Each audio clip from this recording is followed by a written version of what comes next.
Welcome to exam विवेचना। तो दोस्तों, जैसा कि आप लोगों को पता है, हम अपने इस चैनल पर डिस्कस करते हैं पीवाईक्यू सीरीज़।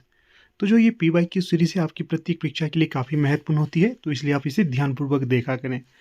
तो इस वीडियो से पहले भी हमने इसके बहुत से पार्ट्स को डिस्कस करा है। अगर अभी तक आपने उन्हें नहीं देखा है तो आप पहले के वीडियोज़ को भी देखा करें, तभी आपको इसका लाभ मिलेगा। अन्यथा आपको अगले वीडियो तो मिलेंगे, पिछले वीडियो नहीं मिलेंगे। ठीक है, तो इसका ध्यान रखिएगा। बाकी देखिए, जो ये प्रश्न पत्र है, ये केरला सेट का प्रश्न पत्र मेरे पास उपलब्ध है, तो इसलिए मैं आपके साथ इसे डिस्कस करना चाहूँगा। आगे कोई भी परीक्षा क्यों ना हो, वहाँ पर आपको यहाँ से प्रश्न देखने के लिए मिलेंगे ही मिलेंगे। इसलिए आप ध्यानपूर्वक इन सभी प्रश्नों को देखिएगा। ठीक है, जो नहीं आते हैं तो उन्हें अपनी कॉपी पर भी आपने अवश्य नोट करना है। तो देखिए, पहला प्रश्न यहाँ पर क्या पूछा गया है।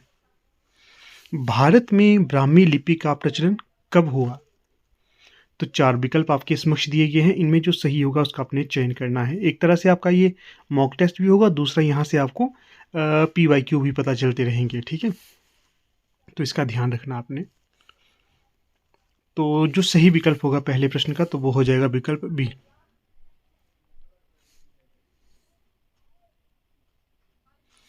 ईसा पूर्व 5वीं शती से 350 वर्ष बाद तक। ठीक है, ये है ब्राह्मी लिपि का प्रचलन भारत में। दूसरा प्रश्न पूछा गया है, भक्तमाल की रचना करने वाले नावादास और राघोदास किस संप्रदाय के थे? पहले तो आपने ये ध्यान रखना है कि जो नावादास है, इनके द्वारा भक्तमाल की रचना की गई थी। तो यहाँ पर एक प्रश्न तो ये बन गया कि भक्तमाल की रचना किसने की? नावादास ने। फिर दूसरा प्रश्न ये है कि नावादास और राघोदास किस संप्रदाय से संबंधित थे? विकल्प में है दादू पंथ, कबीर पंथ, राधो संप्रदाय या फिर उदासी संप्रदाय। तो सही विकल्प यहाँ पर कौन सा होगा, तो वो आपने बताना है। तो सही जो दूसरे का हो जाएगा, तो वो हो जाएगा आपका विकल्प बी, कबीर पंथ। अगला देखिए, ब्रजभाषा क्या प्रश्न है। ब्रजभाषा में निम्नलिखित में से कौन सा स्वर नहीं है? विकल्प में है अ, ओ, री, ए। तो जो ब्रजभाषा में स्वर नहीं होगा तो वो होगा री, री ऋषि वाला। बाकी अ, ओ, ए ये तीनों स्वर होंगे।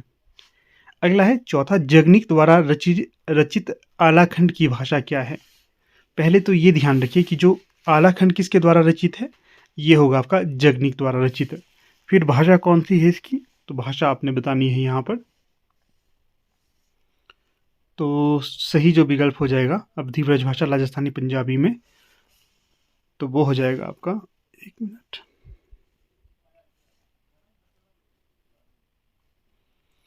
तो जो सही हो जाएगा चौथे का, तो वो हो जाएगा अवधी। कौन सी? अवधी। फिर देखिए पांचवा, इसमें क्या पूछा गया है पांचवें प्रश्न में। शिक्षित बेरोजगार नवयुवकों की पीड़ा व्यक्त करने वाला नाटक इनमें से कौन सा है? तो विकल्प में है लक्ष्मी नारायण लाल कृत अंधा कुआं, गिरिजा कुमार माथुर कृत कल्पांतर, ज्ञान अग्निहोत्री कृत शुतुरमुर्ग, ब्रजमोहन कृत त्रिशंकु। ध्यान रखिए, यहाँ से अगर आप ध्यान से देखोगे तो 4 प्रश्नों के उत्तर तो आपको पहले से यहाँ से पता चल रहे हैं। कौन कौन से?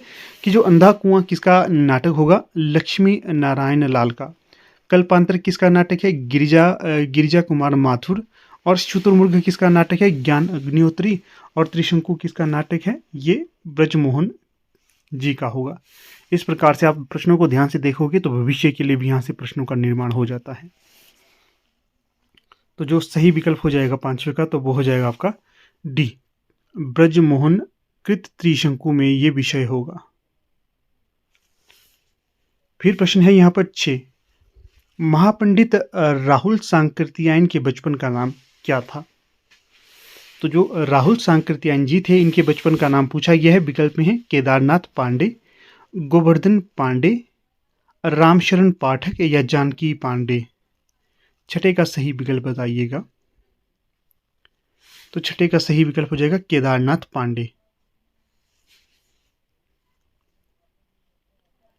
अगला प्रश्न देखिए 7वां, इसमें क्या पूछा गया है। सूफी प्रेमाख्यानकों का कालक्रमानुसार सर्वप्रथम रचना किसे माना जाता है? कालक्रमानुसार ये नहीं पूछा गया है कि कवि विशेष के द्वारा, यहां पर कालक्रमानुसार प्रश्न पूछा गया है। तो जो सही विकल्प हो जाएगा यहाँ पर 7वें का, विकल्प में है पद्मावत, मृगावती, चंदायन या मधुमालती।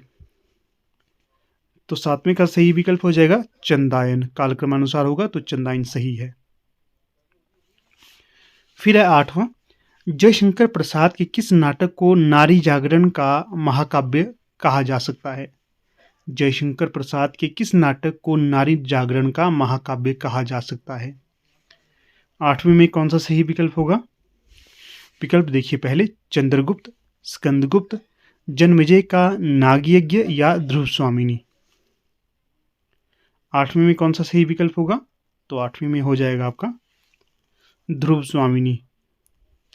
जयशंकर प्रसाद के ध्रुव स्वामिनी नाटक में नारी जागरण का विषय है और इसे नारी जागरण का महाकाव्य भी कहा जाता है। अगला देखिए नौवां, इसमें पूछा गया है कला और बूढ़ा चांद किस छायावादी कवि की रचना है? विकल्प में है सूर्यकांत त्रिपाठी निराला, जयशंकर प्रसाद, सुमित्रा नंदन पंत या फिर महादेवी वर्मा। यहाँ पर जो पूरे नाम आपको बताए गए हैं इसका आपने ध्यान रखना है, क्योंकि भविष्य में कभी आपसे किसी कवि विशेष का नाम पूछा जाएगा तो आपको पूरा नाम याद होना चाहिए, तभी आप इंटरव्यू में बेहतर प्रदर्शन कर सकते हो। तो सही जो विकल्प हो जाएगा नौवें का, तो वो हो जाएगा आपका विकल्प सी, सुमित्रा नंदन पंत यहाँ पर सही विकल्प होगा। इनकी रचना है ये कला और बूढ़ा चांद, और ये सारे के सारे छायावादी रचनाकार है, चारों के चारों। छायावाद का जो प्रवर्तक स्वीकार किया जाता है सर्वमत के अनुसार, तो वो होंगे जयशंकर प्रसाद। फिर अगला प्रश्न देखिए 10, इसमें पूछा गया है यदि प्रबंध काव्य एक विस्तृत वनस्थली है तो मुक्तक एक चुना हुआ गुलदस्ता, यह कथन निम्न में से किस विद्वान का होगा? 10वें का जो सही विकल्प यहाँ पर हो जाएगा तो वो हो जाएगा श्याम सुंदर दास, रामचंद्र शुक्ल, रामकुमार वर्मा या फिर माता प्रसाद गुप्त। प्रस्तुत पंक्ति काफी सामान्य पंक्ति अक्सर परीक्षा में पूछी जाती है, तो इसका सही उत्तर भी हो जाएगा रामचंद्र शुक्ल। फिर अगले प्रश्न को देखिए 11, कालक्रम की दृष्टि से साहित्य संप्रदाय का सही अनुक्रम बताइए। कालक्रम की दृष्टि से सही विकल्प बताना है। विकल्प ए में है ध्वनि रीति वक्रोक्ति अलंकार, या फिर अलंकार ध्वनि रीति रस, रीति वक्रोक्ति रस अलंकार, या रस अलंकार रीति ध्वनि। जब भी आपने कभी काव्यशास्त्र पढ़ा हो तो सबसे पहले वहां पर आपको जिक्र मिलता है रस संप्रदाय का, ठीक है। तो इसलिए जो रस जहां पर भी आपको दिखे पहले, तो सही उत्तर यही होगा, पहले रस फिर रीति फिर अलंकार फिर रीति फिर ध्वनि। तो 11वें का सही हो जाएगा डी। फिर अगले प्रश्न की तरफ देखिए, प्रश्न में पूछा गया है निम्नलिखित में से कौन आधुनिक काल के प्रमुख समालोचक थे? तो यहाँ पर विकल्प देखिए डॉक्टर देवराज, रामचंद्र शुक्ल, राम रतन भटनागर, हजारी प्रसाद द्विवेदी। नीचे कूट दिया गया है, इसका हमने मिलान करना है। क्या यहाँ पर केवल ए और 2 होगा, केवल 1 और 4 होगा, केवल 1, 2, 3 और 4 होगा, केवल 2 और 4 होगा? कौन सा सही मिलान होगा यहाँ पर 12वें में? तो जो 12वें का सही विकल्प हो जाएगा तो वो हो जाएगा आपका विकल्प सी, 1, 2, 3, 4। जो डॉक्टर देवराज, रामचंद्र शुक्ल, राम रतन भटनागर और हजारी प्रसाद द्विवेदी हैं, ये सारे के सारे कैसे हैं? आधुनिक काल के प्रमुख समालोचक के तौर पर जाने जाते हैं ये। फिर अगला प्रश्न है यहाँ पर 13, इसमें क्या पूछा गया है इनमें अष्टछाप के कवि नहीं हैं। विकल्प है यहाँ पर नंददास, कृष्णदास, गोविंद स्वामी, भिखारी दास।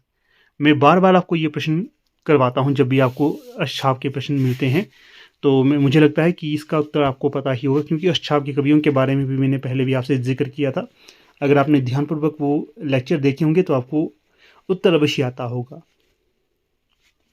तो 13 में जो सही विकल्प हो जाएगा तो वो हो जाएगा विकल्प डी, भिखारी दास। 13 का डी हो जाएगा। बाकी नंददास, कृष्णदास, गोविंद स्वामी ये तो अष्टछाप के अंतर्गत आते हैं। पूछा जाएगा अष्टछाप के सबसे वरिष्ठ कवि कौन थे या लेखक कौन थे? अष्टछाप में सबसे वरिष्ठ थे कुंभनदास, सबसे कनिष्ठ थे नंददास। अष्टछाप में 8 कवि सम्मिलित किए गए थे और अष्टछाप की स्थापना की गई थी विट्ठलनाथ के द्वारा। विट्ठलनाथ बल्लवाचार्य के पुत्र थे। विट्ठलनाथ ने 4 बल्लवाचार्य के शिष्यों को संकलित किया था यहाँ पर, और 4 स्वयं के। अगला प्रश्न देखिए 14, इसमें क्या पूछा गया है अप्रत्याशित शब्द का सही उपसर्ग विन्यास होगा। तो 14 का जो सही विकल्प होगा यहाँ पर तो वो हो जाएगा आपका विकल्प बी। अधन प्रतधन आधन शित, ये होगा अप्रत्याशित का उपसर्ग विन्यास। फिर देखिए 15 में पूछा गया है बायोग्राफिया लिटरेरिया के रचनाकार हैं, कौन होंगे? विकल्प में है विलियम वर्ड्सवर्थ, कॉलरिज, रिचर्ड्स या इलियट। तो जो 15 में सही विकल्प हो जाएगा तो वो होगा कॉलरिज। कॉलरिज के द्वारा रचना की गई थी बायोग्राफिया लिटरेरिया की। अगला प्रश्न देखिएगा यहाँ पर 16 पूछा गया है कला और निर्व्यक्तिकता का सिद्धांत किसका है? कला और निर्व्यक्तिकता का सिद्धांत किसका है? विकल्प में है यहाँ पर इलियट, क्रोचे, लोंजाइनस या एडलर।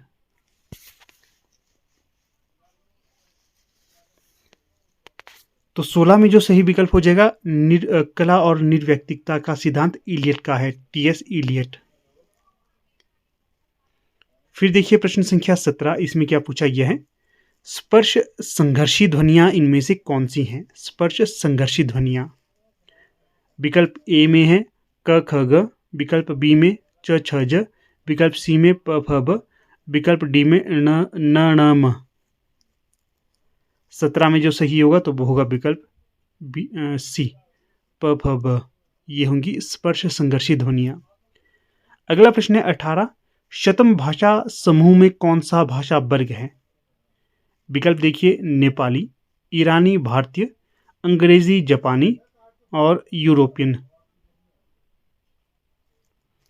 18 में सही विकल्प होगा ईरानी और भारतीय, ये शतम भाषा समूह के अंतर्गत आती हैं। फिर प्रश्न है यहां पर 19, विभाषा किसे कहते हैं? विकल्प में होगी बोली, मौखिक भाषा, राज्य भाषा या फिर लुप्त भाषा। 19 में जो सही विकल्प होगा तो वो होगा बोली को कहा जाता है विभाषा भी, ठीक है। फिर अगला प्रश्न देखिए 20, इसमें पूछा गया है हिंदी साहित्य में छंद शास्त्र की दृष्टि से प्रथम कृति कौन सी मानी जाती है? छंद शास्त्र की दृष्टि से पहली रचना कौन सी मानी जाती है? विकल्प में है छंद बीणा, छंदार्णव, छंद विहार या छंदमाला।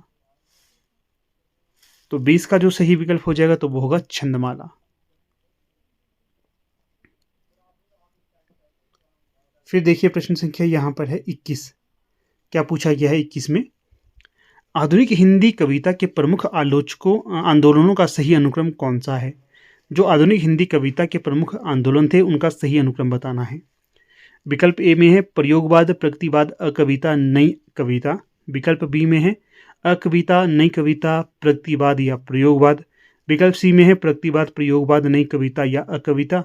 विकल्प डी में है नई कविता, अकविता, प्रयोगवाद या फिर प्रगतिवाद। ये चीज़ें मैंने आपको बड़ी गहराई से समझाई थी पहले भी जब आपने तैयारी की थी, ठीक है। अभी आपको कहता हूँ ध्यानपूर्वक आप इन सारी वीडियोज़ को देखा करें, आपको लाभ मिलेगा, अन्यथा मुश्किल हो जाएगी बाद में। देखिए जो प्रगतिवाद सबसे पहले आता है, ठीक है, और जो प्रगतिवाद है ये कार्ल मार्क्स के, आपको पता है कार्ल मार्क्स का कौन सा सिद्धांत था? मार्क्सवाद, उससे प्रभावित था। प्रयोगवाद ये इसके कर्ता धर्ता प्रयोगवाद की जो कौन थे? तार सप्तक के अंतर्गत आते हैं अज्ञेय। फिर नई कविता आ गई, फिर अकविता आ गई, ये सी सही विकल्प होगा यहाँ। फिर देखिए 22, इसमें क्या पूछा गया है? बेताल 25, सिंहासन 32 आदि कहानियों को किसने हिंदी में अनुदित किया था? विकल्प में है भारतेंदु हरिश्चंद्र, शिव प्रसाद सितारे हिंद, चतुर्सेन शास्त्री या फिर लल्लू लाल। 22 में जो सही विकल्प हो जाएगा तो वो हो जाएगा आपका विकल्प डी, बेताल 25, सिंहासन 32, ये लल्लूलाल जी द्वारा अनुदित की गई थी। फिर देखिए प्रश्न संख्या 23, इसमें क्या पूछा गया है? जिंदगीनामा भारत पाकिस्तान विभाजन पर लिखा गया उपन्यास है, यह उपन्यास किसकी रचना है? जिंदगीनामा मोटे तौर पर देखिए ये क्या इसका विषय रहेगा, ये भारत पाकिस्तान विभाजन पर आधारित है और पंजाब राज्य यहाँ पर केंद्र में रखा गया है। और इसके रचनाकार कौन है? विकल्प में होंगे यहाँ पर देखिएगा यशपाल, कृष्णचंद्र, भीष्म सहानी या फिर कृष्णा सोबती। जो नेट की तैयारी कर रहे हैं ना उन्हें तो इसका उत्तर आता ही होगा, क्योंकि बड़ा सरल सा प्रश्न है, मुश्किल नहीं है। तो ये हो जाएगा आपका कृष्णा सोबती का उपन्यास। अगला देखिएगा यहाँ पर 24, 1 इंच मुस्कान उपन्यास की रचना राजेंद्र यादव के साथ किसने की? ध्यान रखिएगा, जो 1 इंच मुस्कान है ये उपन्यास विधा की रचना है। किस किस के नेतृत्व में की गई थी? एक तो नाम यहाँ पर आ गया राजेंद्र यादव। दूसरा देखिए विकल्प में है अमृता प्रीतम, मनु भंडारी, प्रभा खेतान या मधु कांकरिया। ध्यान से देखोगे कि कभी भी कोई रचना करता है तो वो अपने कुछ सगे संबंधी होते हैं, उन्हीं के साथ रचना करता है। अगर जो राजेंद्र यादव है तो इनका नाम अवश्य जुड़ेगा मनु भंडारी से। तो जो 24 का सही विकल्प होगा तो वो होगा मनु भंडारी, विकल्प बी। अगले प्रश्न की तरफ रुख करिए। 25, ये क्यों बीच में आ जाता है? 25 में क्या पूछा गया है? छोटा कर लेते हैं। देखिए, हृदय की मुक्ति की साधना के लिए मनुष्य की वाणी जो शब्द विधान करती आई है उसे कविता कहते हैं। यह कथन किसका है? हृदय की मुक्ति की साधना के लिए मनुष्य की वाणी जो शब्द विधान करती आई है उसे कविता कहते हैं। यह कथन किसका होगा? विकल्प में है महावीर प्रसाद द्विवेदी, जयशंकर प्रसाद, रामचंद्र शुक्ल या फिर महादेवी वर्मा। 25 में सही विकल्प बताइएगा। 25 का सही विकल्प कौन सा होगा? तो सही होगा विकल्प सी, रामचंद्र शुक्ल का ये कथन होगा कविता के संदर्भ में। अगला देखिएगा 26, इसमें क्या पूछा गया है? इनमें मीराबाई की कृति नहीं है। कौन सी कृति है जो मीराबाई की नहीं है? विकल्प में है नरसी जीरो मोहरो, राग गोविंद, कृष्ण गीतावली, राग सोरठा के पद। 26 में कौन सा सही विकल्प होगा? तो वो होगा विकल्प सी, जो कृष्ण गीतावली है ये मीराबाई की रचना नहीं होगी। किसकी रचना है? तो आप अवश्य कमेंट करके बताइएगा। बाकी नरसी जीरो मोहरो, राग गोविंद, राग सोरठा के पद इनकी रचना होगी मीराबाई की। अगला देखिए 27, इसमें पूछा गया है रघुवीर सहाय किस शतक के कवि है? जो रघुवीर सहाय है, आपको पता है कितने शतक आज तक प्रकाशित हो चुके हैं? 4। कितने? 4 हो चुके हैं। कौन कौन से? जो तार सप्तक है ये हुआ था पहला 1943। पहले ये भी ध्यान रखना कि जो तार सप्तक है जो पहली बार आया था इसे तार सप्तक कहा जाता है, सिर्फ इसे पहला तार सप्तक नहीं कहा जाता, ये ध्यान रखना है। जो दूसरा तार सप्तक था ये कब आया था?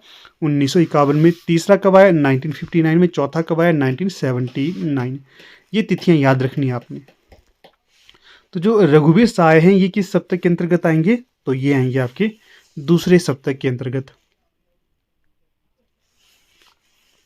फिर देखिए अगला प्रश्न है यहाँ पर 28, इसमें क्या पूछा गया है?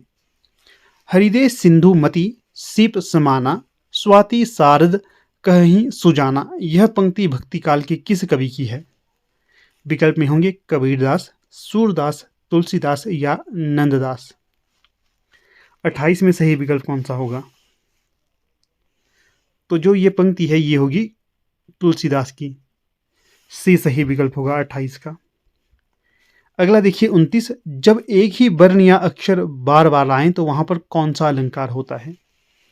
जब एक ही वर्ण या अक्षर बार बार आए वहां पर कौन सा अलंकार होता है? विकल्प में है यमक, श्लेष, उपमा, अनुप्रास। 29 का सही विकल्प बताइएगा क्या होगा 29 का? तो जो एक ही वर्ण या एक ही अक्षर बार बार आए तो वहां पर होता है अनुप्रास अलंकार। अगला देखिए 30, इनमें देशी शब्द कौन सा नहीं है?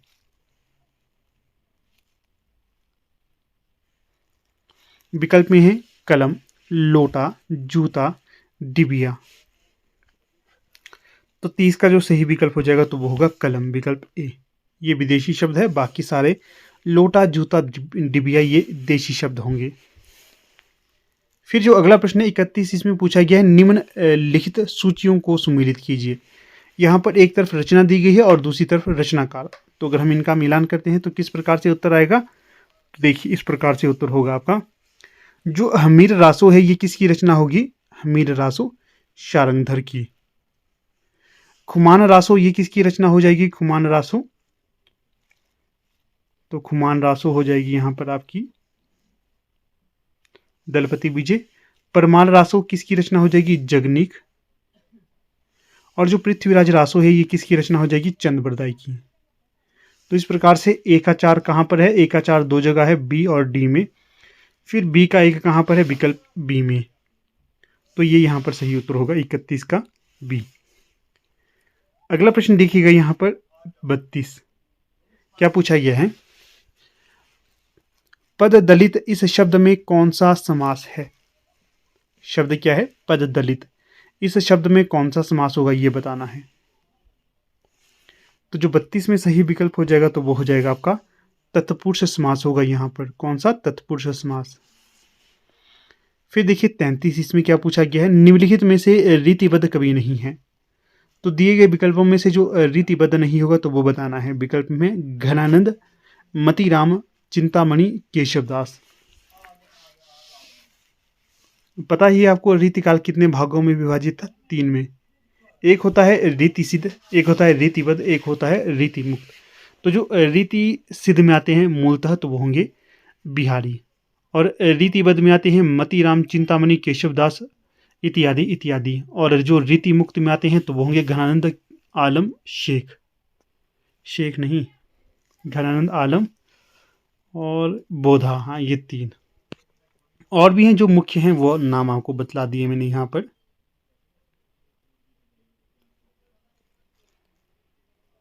अगला देखिएगा यहाँ पर 34। इसमें क्या पूछा गया है? इनमें धर्मवीर भारती की रचना नहीं है। विकल्प में होंगे गुनाहों का देवता, 11 सपनों का देश, अंधेरे युग, सूरज का 7वां घोड़ा। तो जो सही विकल्प होगा, जो अंधेर युग है, ये धर्मवीर भारती की रचना नहीं होगी, अंधेर युग। बाकी गुनाहों का देवता, 11 सपनों का देश, सूरज का 7वां घोड़ा, ये सारे के सारे तो इन्हीं की रचना हो जाएगी। 34 में सही विकल्प होगा सी। फिर देखिएगा अगला प्रश्न है यहाँ पर 35। इसमें क्या पूछा गया है? किस शब्द में विसर्ग संधि नहीं है? किस शब्द में विसर्ग संधि नहीं है? विकल्प में मनोविकार, बागीश, दुर्व्यवहार, आविर्भाव। तो जो 35 में सही विकल्प होगा बागीश, इसमें विसर्ग संधि नहीं होगी।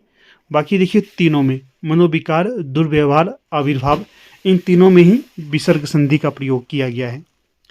तो फिर अगला प्रश्न है 36। इसमें पूछा गया है भक्ति काल के कवि होने के बावजूद रीतिकालीन कविता लिखने वाला संधि काल के कवि इनमें कौन है? विकल्प में है सेनापति, मीराबाई, नंददास नहीं, नावादास, कृष्णदास। तो यहाँ पर ध्यान से देखोगे तो आपको उत्तर अपने आप मिल जाएगा। तो कौन सा उत्तर है? सेनापति। ये जो भक्ति काल के कवि थे, परंतु फिर भी रीतिकालीन कविता लिखने के तौर पर इन्हें संधिकालीन कवि भी कहा जाता है। ध्यान रखना इसका भी आपने। फिर अगला प्रश्न देखिएगा यहाँ पर 37। तोता ए हिंद इनमें से किस कवि को कहा जाता है? तो जो तोता ए हिंद कहा जाता है, विकल्प में है अमीर खुसरो, विद्यापति, अब्दुल रहमान या फिर मुल्ला दाऊद। तो 37 का जो सही विकल्प हो जाएगा तो वो हो जाएगा आपका विकल्प कौन सा होगा? 37 में अमीर खुसरो इन्हें कहा जाता है। अमीर खुसरो को तोता ए हिंद। इनका जन्म कहाँ पर हुआ था? पटियाली गांव में, एटा जिला के पटियाली गांव में। फिर प्रश्न संख्या है 38। क्या पूछा गया है यहाँ पर? निम्नलिखित में से कौन सा अलंकार निरूपण ग्रंथ नहीं है? निम्नलिखित में से कौन सा अलंकार निरूपण ग्रंथ नहीं है?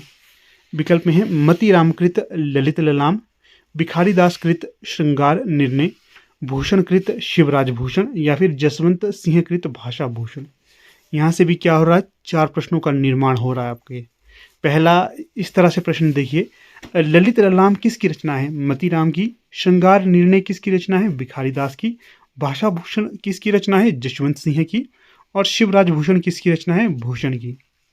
तो इस तरह से ये प्रश्न, इस प्रश्न का जो सही उत्तर हो जाएगा तो वो हो जाएगा विकल्प बी। क्या?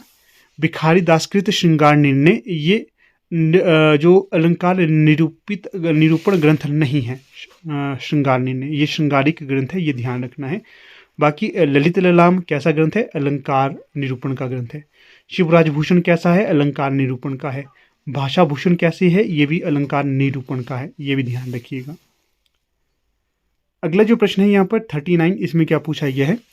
माइकल मधुसूदन दत्त की कृतियों का अनुवाद मैथिली शरण गुप्त ने किस उपनाम से किया है? विकल्प में होंगे यहाँ पर कलाधर, मधुप, त्रिशूल, कल्कि। तो 39 में सही विकल्प होगा मधुप उपनाम से जो अपने मैथिली शरण गुप्त थे, ये माइकल मधुसूदन दत्त की कृतियों का अनुवाद करते थे।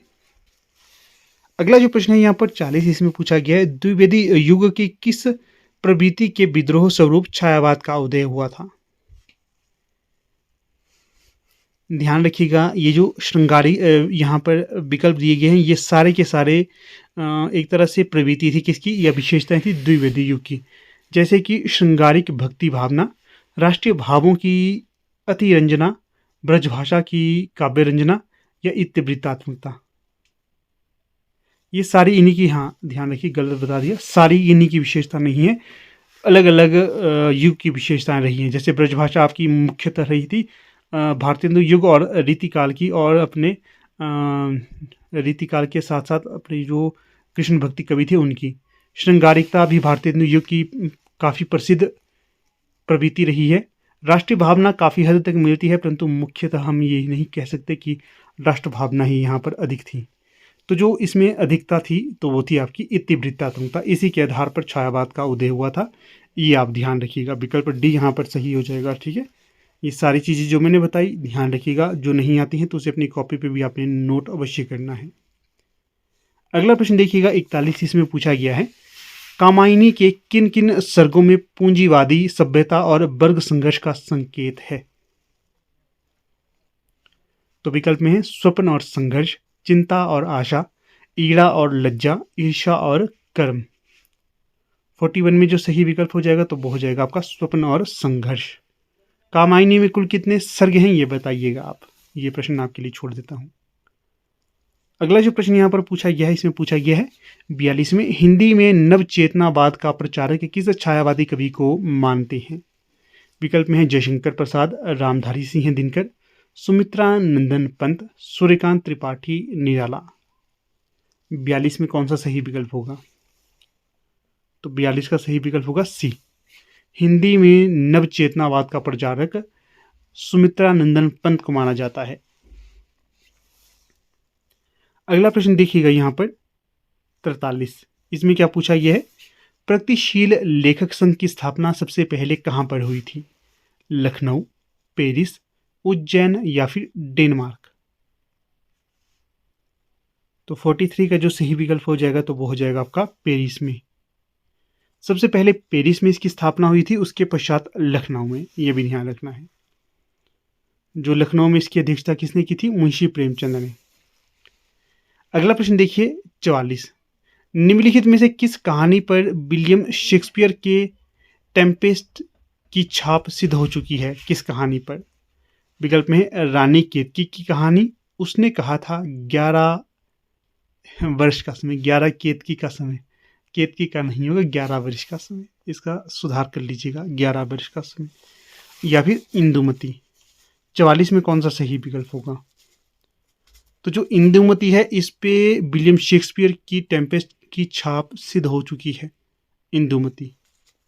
ये भी बताइएगा इंदुमती किसकी कहानी है। ठीक है, कुछ प्रश्न मैंने पूछे हैं तो उत्तर अवश्य देने की कोशिश करा करें आप, वैसे आप उत्तर नहीं देते, कोशिश किया करो।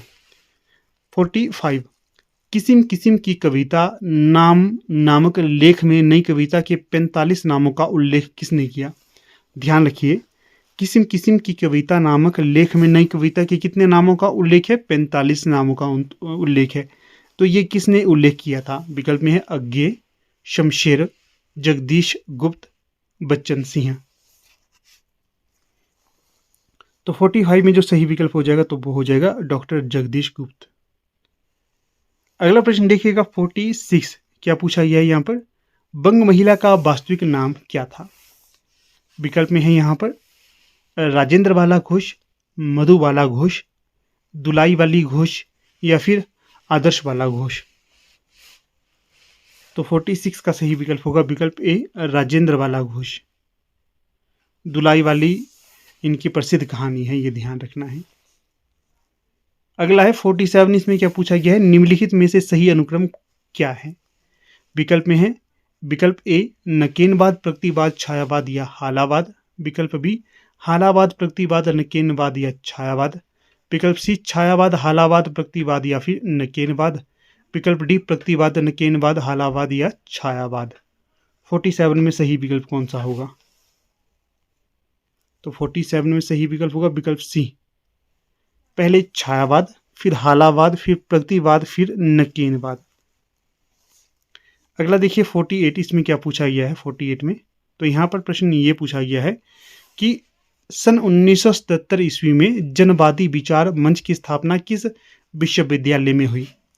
ये भी प्रश्न पूछा जा सकता है कि जो जनवादी विचार मंच की स्थापना कब हुई थी?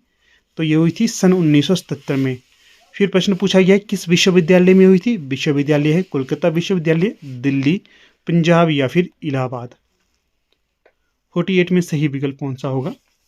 दिल्ली विश्वविद्यालय।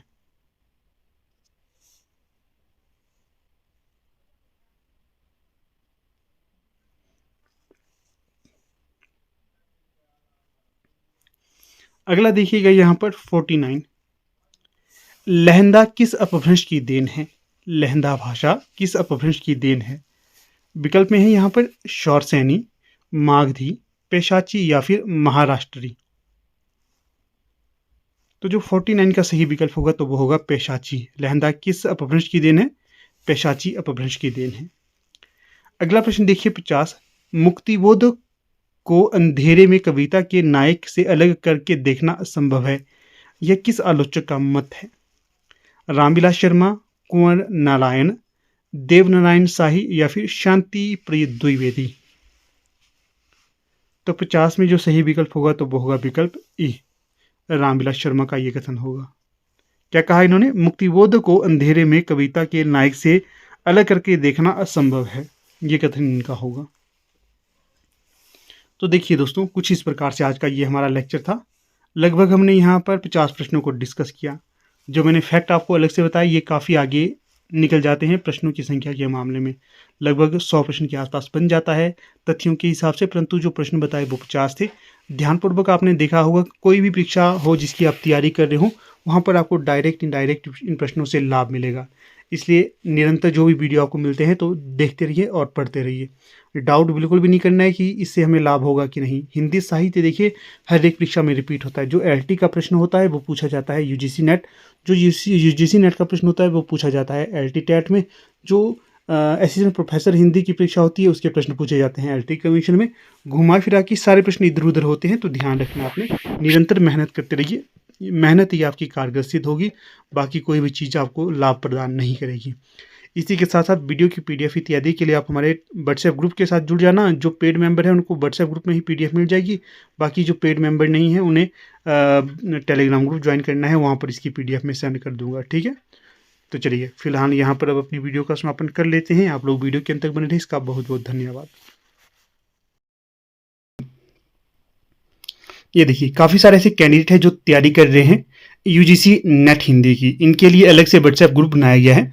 यहाँ पर जो लिंक आपको इसके कहाँ मिलेंगे, डिस्क्रिप्शन बॉक्स में लिंक मिल जाएंगे।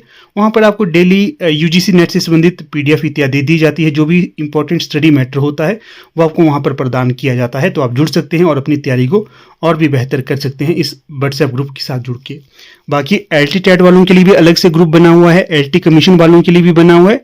उनके लिंक भी आपको डिस्क्रिप्शन बॉक्स में दे दिए गए हैं, तो आप उनके साथ भी जुड़ सकते हो।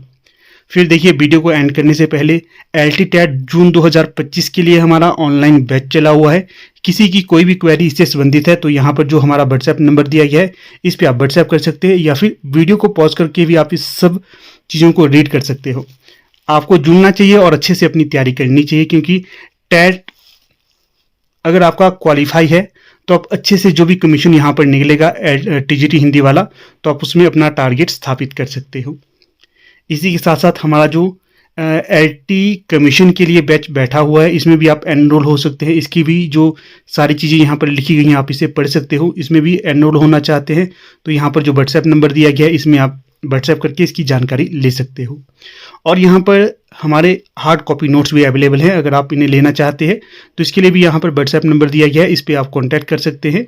ये जो हार्ड कॉपी नोट्स हैं अगर आप इन्हें लेते हो तो ये आपके घर सेंड कर दिए जाते हैं, घर में बैठकर आप इन्हें आराम से पढ़ सकते हो। और ये देखिए ये हमारा है नया चैनल, किसके लिए? यूजीसी नेट हिंदी की जो तैयारी कर रहे हैं उसके लिए नया चैनल बना हुआ है। आप लोग इसके साथ जुड़िए, इसे लाइक शेयर और सब्सक्राइब भी करते रहिए। क्यों? क्योंकि जितना आप इसमें प्यार बना कर रखेंगे आपको उतना ही अच्छा स्टडी मैटर यहाँ पर आपको मिलता रहेगा। फिलहाल यहाँ पर भी आपको सारी यूजीसी नेट से संबंधित वीडियोज़ मिलती हैं। ठीक है, आपको दिखा देता हूँ। यहाँ पर देखिए ये सारी वीडियो आपको अवेलेबल कर दी गई हैं। ये इसमें क्या है, आपको प्रीवियस ईयर के क्वेश्चन पेपर भी करवाता हूँ, जो इंपॉर्टेंट टॉपिक होते हैं वो भी करवा देता हूँ, साथ में जो नया पाठ्यक्रम लगा है वो भी डिस्कस कर देता हूँ। सारी चीज़ें यहाँ पर आपको मिल जाएगी फ्री ऑफ कॉस्ट। यहाँ पर अवश्य जुड़िए, अच्छे से अपनी तैयारी करते रहिए, क्योंकि जो चीज़ें जहाँ से आपको उपलब्ध हो रही है तो आपको वहाँ पर जाकर आपको उन चीज़ों का अवलोकन करना है, अच्छे से स्टडी करते रहना है। क्योंकि अगर कहीं पर आप चीज़ों का एनालाइज करते हैं, उनका अच्छे से पढ़ते हैं, नोट्स बनाते हैं, ये आपको भविष्य की तैयारी के लिए